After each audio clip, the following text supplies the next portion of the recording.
All right, let's turn our attention now to one of the big stories of the day, which is the continuing aftermath of what is being called a scam at Citibank, fraud amounting to 300 crore rupees, and now an FIR that has been filed going all the way up to the top levels of Citibank.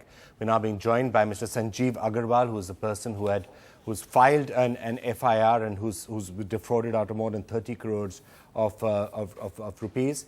Mr. Vinod Dhar joining us as well, former Secretary in the Ministry of Corporate Affairs, who's done a lot to really try and clean up and bring lots of laws in this entire field.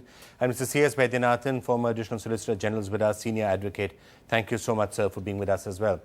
Sanjeev Agarwal, if I can just start with you, what are you really hoping should happen right now? What are you hoping to achieve with the FIR?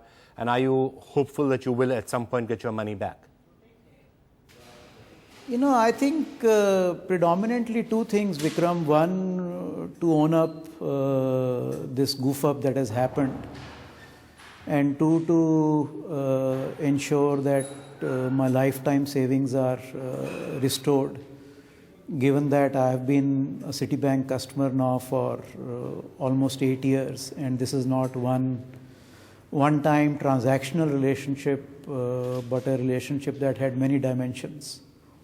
Okay, Sanjeev, could you just describe for us very briefly what actually happened in this case, in your case in particular, and then perhaps we can draw lessons on what's been happening elsewhere?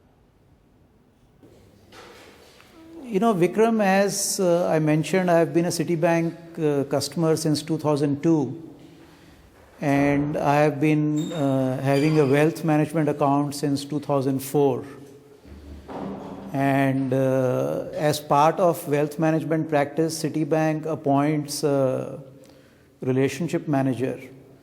And the job of that relationship manager is to be the connection between the customer and the bank.